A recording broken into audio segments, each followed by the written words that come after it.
Hola, soy Julieta Galera, soy comunicadora social, docente de comunicación y periodismo.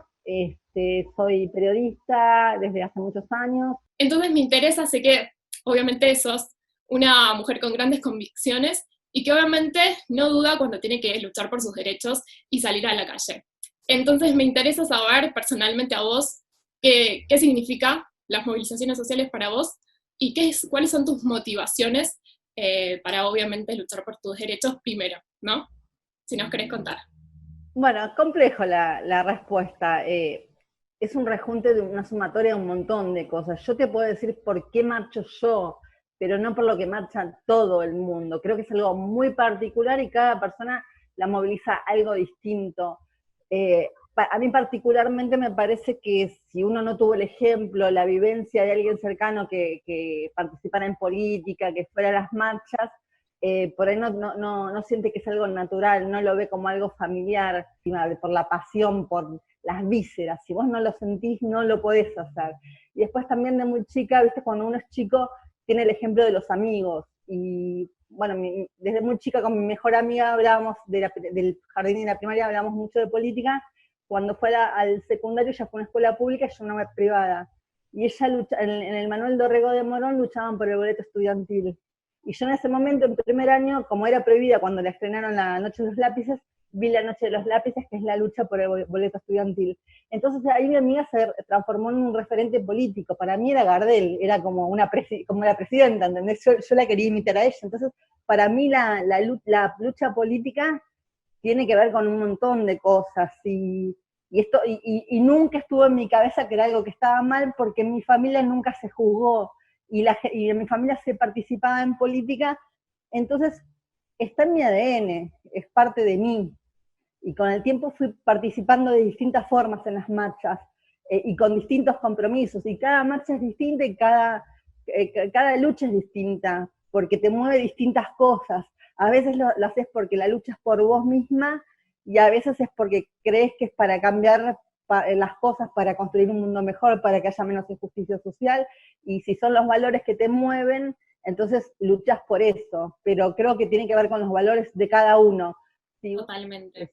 Te escucho hablar y la verdad es que siento que ya hablas y hablas con tanta pasión que ¿alguna vez te preguntaste si alguna de las cosas que vos defendías quizás podían enseguecerte a vos o a la gente que tenías alrededor? ¿O viste algún caso que te parezca que quizás por lo que este fanatismo, entre comillas, que puede generar la pasión, se haya confundido con la razón raíz por la que se estaba luchando? A ver, te vuelvo a hablar por mí, yo no puedo hablar por los demás, y por ahí por quién tengo cerca, con quién marcho, con quién por ahí lucho por algún tema. Yo no soy militante porque los temas no me llegan tanto a las vísceras como para participar de una organización política, pero precisamente porque no me llega el sentimiento a tanto, sé que entiendo que el militante deja su vida y también es movido por la pasión, le dedica muchas horas, mucho compromiso, deja muchos temas familiares, muchos temas personales en pos de construir un mundo mejor. Entonces, yo ahí no me comprometo porque tengo un límite y a veces me lo cuestiono, ¿no? Habiendo tenido un papá sindicalista, ¿viste? Ese es como un cuestionamiento. Pero también hay otra cuestión que parece que cuando estamos en una movilización somos todos personas sacadas.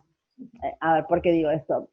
Es como cuando vas a un recital. Cuando vas a un recital, la masa, vos perdés tu personalidad y llegás a hacer cosas que no harías individualmente en la calle, desde gritar, cantar, bailar, colgarte del que tenés al lado. Bueno, lo mismo pasa en una marcha. Es algo que está súper estudiado. Le Bon en psicología de masas lo explicaba, el que uno disocia su individualidad y se transforma en un todo con el resto. Y por ahí tenés comportamientos que parecen irracionales, pero no están explicados esos comportamientos. Si después los toman los medios y te lo explican como algo irracional, mirá, no piensan, miran, hacen esto, todo tiene una Quería explicación. también preguntarte, bueno, según lo que me contabas antes, también hay como momentos en tu historia personal, pero también imagino que en nuestro país y en el mundo habrá ciertos momentos que marcaron mucho, ¿no?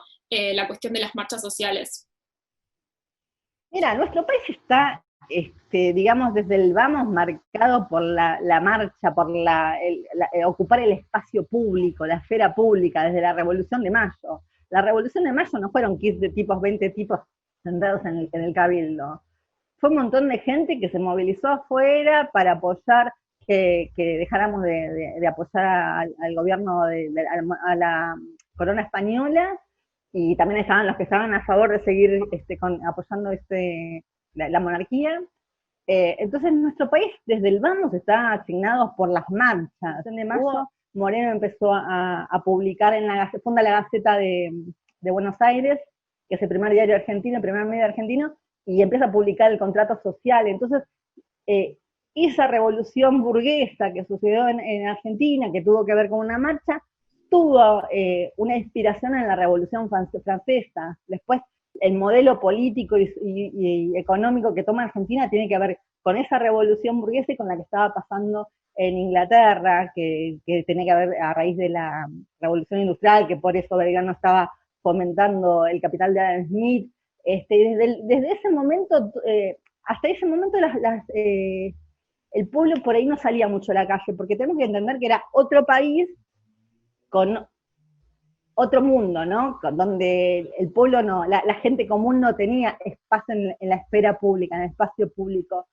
Y a partir de ahí todo cambió. Ya un año después en Argentina ya había marchas populares de las clases más bajas. Y después, bueno, tiene que ver con parte de toda nuestra historia. Tenemos un montón de marchas. Al principio, entonces, en consonancia con esas ideas, nosotros tenemos mucha sintonía con las ideas francesas, con las ideas de las libertades individuales, los derechos humanos. Entonces nuestro país siempre estuvo marcado por las marchas. No siempre es a favor de los derechos humanos, de los derechos sociales, o son las clases populares las que salen. Todas las clases sociales salieron a marchar en este país por una cosa o por otra. Está en nuestra ADN, nuestra historia es imposible contarla sin tener en cuenta la gente que salió a luchar para lograr cambios. Y por eso me parece tan importante escucharte, y en un punto también importante siempre entender nuestra historia, ¿no? Porque eso siempre nos está marcando en un punto, por más que querramos mirar para adelante y hacer otras cosas, la historia siempre nos marca quiénes somos también. Entonces, retomando también parte de nuestra historia y parte importante sobre qué son las marchas y por qué tenemos esta libertad de salir a luchar por nuestros derechos, quería preguntarte una pregunta no menor, que es, para vos, ¿qué es la democracia? La democracia, te lo voy pensando. Perdón por interrumpirte, pero me parece interesante preguntarla porque justamente charlando el otro día llegamos a esto de que justamente la democracia no es solamente una cosa, sino que significa muchas, ¿o no? La democracia es muchas cosas. Para mí la democracia es re importante. Yo no te puedo decir que sepa lo que es la dictadura porque yo era chiquita. Cuando volvió la democracia tenía 7 años, 7, 8 años. Pero entiendo lo que es ese participar, ese poder decir lo que pensás. Pero la democracia no es solamente votar.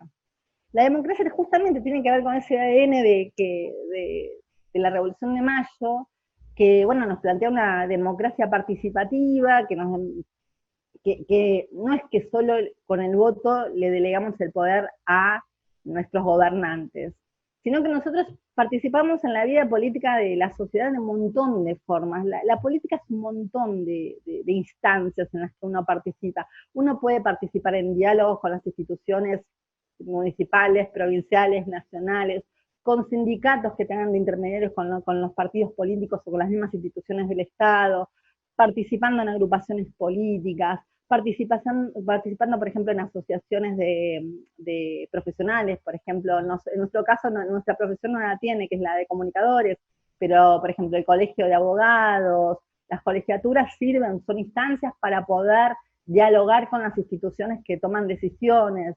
Las asociaciones que también, como FOPEA, para nombrarte a alguien, que es la entidad que nuclea a periodistas de alguna forma, que no, en nuestro caso tampoco, a no ser colegiados, no la regula, pero hay instituciones que regulan los códigos de ética, las legislaciones que tienen que ver con el accionar profesional.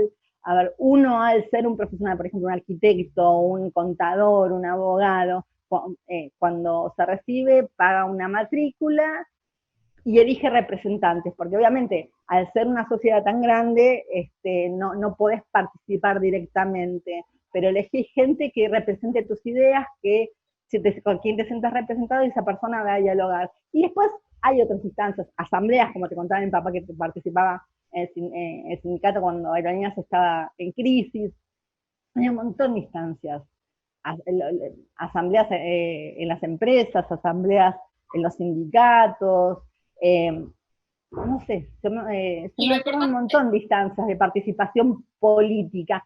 Nosotros, como seres sociales, todo el tiempo estamos participando de la vida política. Y de manifestar es una forma, pero es como la forma más visible, es la última instancia, es cuando ya todas las instancias de diálogo se borraron, ya no hay chances, no te escucharon, no hubo forma de diálogo, entonces salís a la calle, porque a lo mejor que es un problema muy sectorial, muy chiquito y no es visible, entonces para que tu voz sea escuchada, porque la democracia, si bien es el gobierno de las mayorías, las minorías también valen, no es que porque ganaron las mayorías las minorías no valen.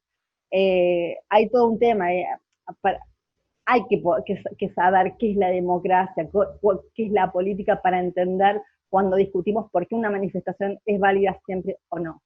total. Eh, Y también me parecía interesante esto que mencionabas de las diferentes instancias, entendiendo que todos podemos tener y ser parte de esas instancias. Entonces eso me parece también que es parte de la democracia y saber que tenemos diferentes lugares para ir a reclamar nuestros derechos y, como decías vos, antes de llegar a la instancia de salir a la calle a luchar por eso.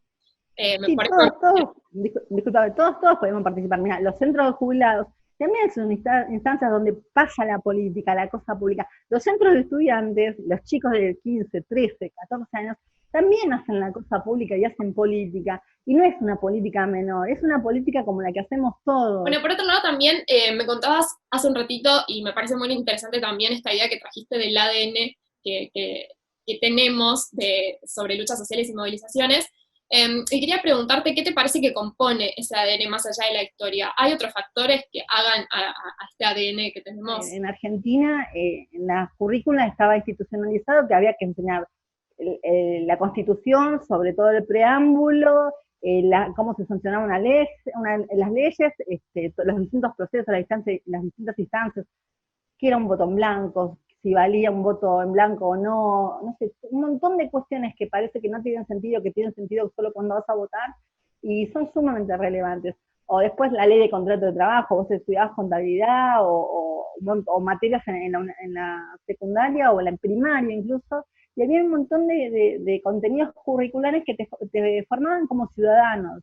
Cuando, te puedo decir por mi experiencia, cuando yo era chica, en la secundaria había una materia que se llama instrucción cívica que seguía teniendo eh, algunos contenidos curriculares que tenían que ver más con la dictadura, con sobre todo los valores morales y éticos que eran más represivos.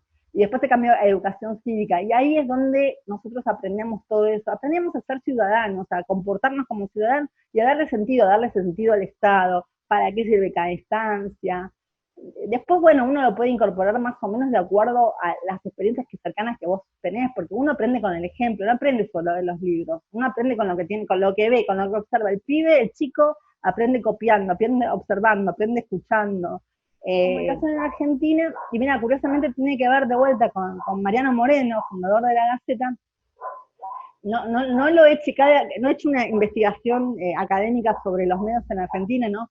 Pero entre el consumo y algún dato histórico que tengo, Mariano Moreno fue el primero que publicó el contrato social de Rousseau. Empezó a hablar de derechos humanos, él promovía la educación pública, él creó la primera biblioteca pública de Argentina, y él decía que a los chicos había que darle libros gratis para que lean, porque la educación era la base de la sociedad y del futuro. En nuestro país, la Constitución del 53, que viene de los valores de Mariano Moreno, tiene que estar instalada la educación gratuita y laica. O sea, un país de avanzada, pero eso que en un medio que en ese momento había mucha gente analfabeta, pero la leían en las iglesias, para que todos estuvieran informados. Desde que yo tengo memoria, que en casa de mis abuelos se leía Clarín, o en casa, y que con mi amiga compartía Página 12, en los dos diarios vos podés ver que todo se encara desde la perspectiva del derecho. Esto en otros países no pasa, nuestra ciudadanía toda sabe que tiene derecho. Bien, el no saber no te da libertad, entonces los chicos hoy con la rebeldía de los jóvenes, porque eso es lo que pasa en Chile, bueno, salieron a la calle y iban por todo, y se están cambiando un montón de cosas porque están conociendo que tienen derechos. Nuestro país se sale a luchar porque tenemos derechos, no salimos a luchar por otras cosas, porque es parte de la democracia y porque tengo derecho. Y porque lo sabemos, me encanta. Y porque lo sabemos, y eso están los medios, nuestros medios, Clarín, para bien o para mal, te discute una cosa, y Página 12 te discute una cosa, pero siempre con la ley en la mano, con la Constitución en la mano. Después está en uno, si uno va y chequea y dice realmente lo que... Porque a veces te encontrás leyendo barbaridades. Una, por la profesión, tiene esa manía de chequear casi todo lo que lee. Las cosas que ya tenés en tu bagaje, no, pero las que no conoces vas y las chequeás. Pero la mayoría de la sociedad no. Pero bueno, esto se lo debemos a Mariano Moreno, que ya lo hizo en 1810, fundando la Gaceta de Buenos Aires y difundiendo el contrato social de Rousseau. Y también quería preguntarte, bueno, porque justamente hasta ahora hablamos de la gente que sale a la calle y que defiende sus derechos y todo lo que conoce, pero ¿qué pasa con aquellas personas que por diferentes motivos hoy descreen de las luchas o descreen de las personas que van y salen a la calle a marchar? ¿Crees que hay una estigmatización con respecto a ciertos sectores de la sociedad? ¿Por qué crees que pasa esto? Sí, hay una estigmatización y tiene que ver con los medios, a ver, y me voy a ir a la teoría de los medios. Hasta 2001 no había perdón, una estigmatización sobre el marchar. De hecho, 2001, todas las, a ver, cae de la rúa porque básicamente la clase media salió a la calle, pero en realidad fueron todas las clases las que fueron a luchar, a protestar por lo que estaba pasando a nivel económico y instituyeron a de la rúa. Entonces ahí no había estigmatización. Después hubo un gran trabajo de los medios en instalar que ciertos sectores populares eran violentos, eran magos, eran planeros que se les pagaba por marchar. Eh, hay teorías sociológicas de los medios que plantean cómo manipular cabezas y cómo el poder limitado, mediano o a largo plazo que tienen los medios y las estrategias que hay para que lograr que algo se instale en el sentido común y creas que es natural y que siempre lo pensaste y que es así, no se puede cuestionar.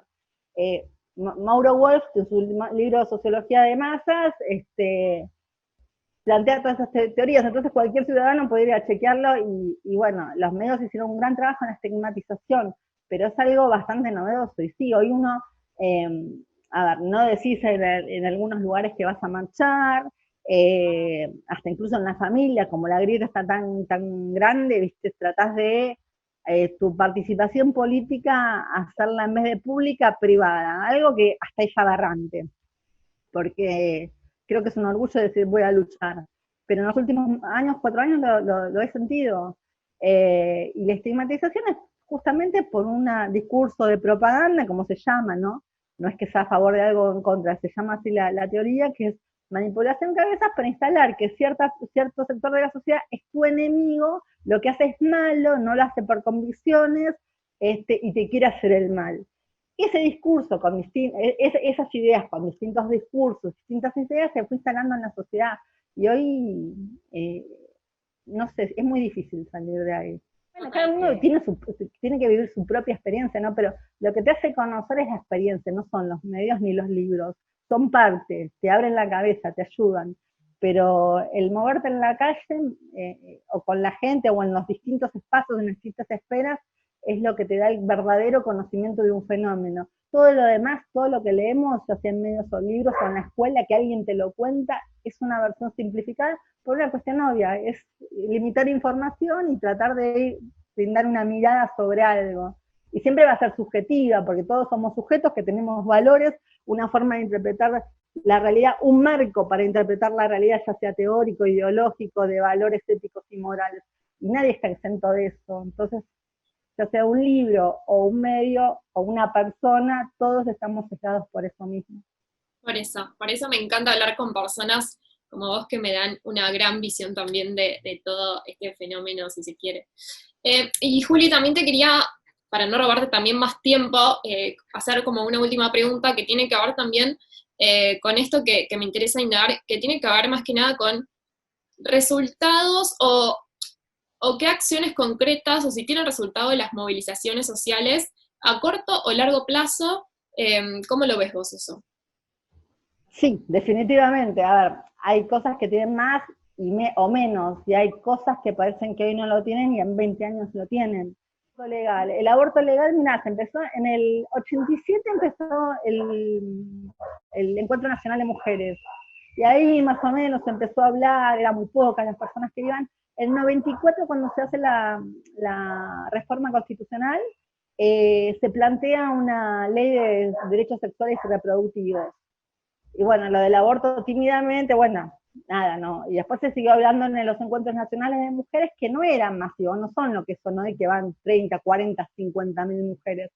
Y en 2005 nace la campaña nacional por el derecho al aborto legal y la presentan varias veces la ley. Y recién en 2018, después del Ni Una Menos, hubo una conciencia social que, bueno, hoy se está por discutir de vuelta y hay un presidente que tiene la firme convicción de que se va a aprobar. Entonces, todavía no puedo decir que sirvió porque está la ley, ¿no?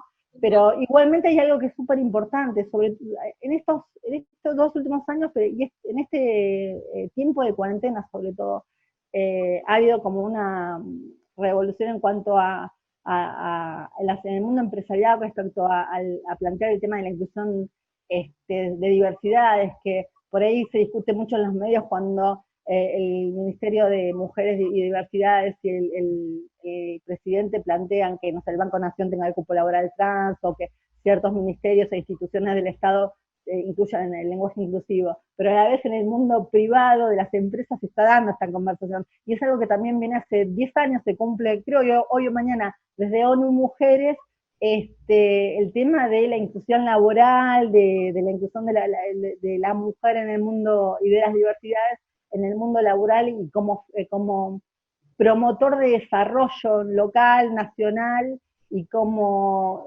motor de crecimiento económico, te lo toma Naciones Unidas. Entonces es algo que está en convergencia con otras instancias.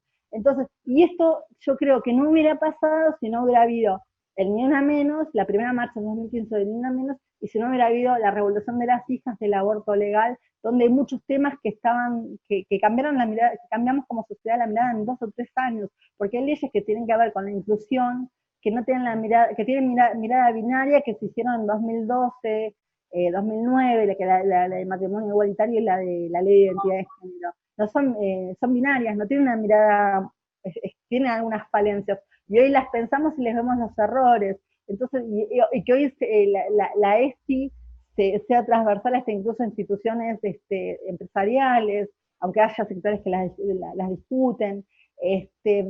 Hay un montón de cosas que tienen que ver con el aborto legal, que yo creo que se amplió la mirada sobre la importancia del aborto legal, el por qué es importante, y que eso va a llevar a que se apruebe, no me cabe la menor duda. Algo que me trae, un pensamiento y una reflexión que me trae también esto que hablábamos recién en cuanto bueno, a estos diferentes movimientos, es que también acudir a las marchas te encuentra con gente que quizás, más que nada por esto del aborto legal, o también esto de los maestros, o en cualquier lucha que se esté dando, te acerca a personas que quizás están pasando lo mismo, y que tienen que ver con lo humano también, no con la política en sí, obviamente que también es parte, pero digo también lo humano de acercarte a personas que piensen igual a vos, que les haya pasado lo mismo que a vos, y que también eso te puede ayudar muchísimo, ¿o no?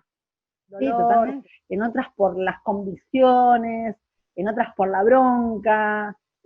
Mirá, la marcha contra la reforma tributaria del 2000, ya no me acuerdo, creo que fue 2017, la de diciembre, contra la reforma jubilatoria que quería hacer el gobierno de Macri. Terminamos con mis amigas, una amiga de un grupo de unas chicas, porque nos estábamos cuidando unas a otras, terminamos comiendo pizza, hoy yo charlo con Ana, tiene esa cosa de sentirte hermanados, de generar redes, lazos, vínculos, al menos a las que yo he acudido, esa es mi experiencia. Totalmente. Me encanta, Juli. Me encanta el mensaje, todo lo que me dijiste. No te quiero robar más tiempo, pero sí preguntarte si te quedó algo por decir, si te parece que hay algo que tengamos que remarcar. No, nada. Bueno, creo que no. Creo que hablé demasiado. Bueno, y como te decía, me encanta saber tu historia también, porque nos contaste un montón acerca también de tu propia historia. Así que para mí lo más importante es eso, como decía al principio, entender, más allá de la importancia de los movimientos, también conocer historias, y me encanta siempre hablar con vos, así que A muchísimas mí también. gracias. Eh, No, Eso, de me encanta nada. hablar con vos. El placer es mío, siempre. Buenísimo. Estoy acá para que cuando quieras.